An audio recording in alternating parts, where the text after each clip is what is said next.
The SDX Smoke Detector has built-in batteries that are estimated to last about 10 years and cannot be changed. However, to prevent false alarms and to power down your smoke detector, you'll want to grip the smoke detector and turn it counterclockwise until it's removed from the base. There will be a chirp to indicate that the smoke detector is being tampered with. There is a tamper switch located here, and there's also a shutoff switch located here. To turn off your smoke detector, we want to turn this small red dial counterclockwise and not towards the permanently disabled. To do this, with a small flathead screwdriver or even a Phillips screwdriver, we want to turn counterclockwise one position, and you'll actually hear the smoke detector power down.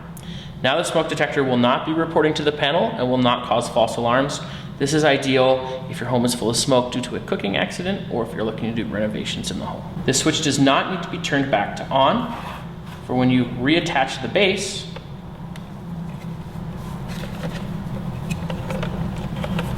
by turning it clockwise, it'll actually switch the switch back into the on position.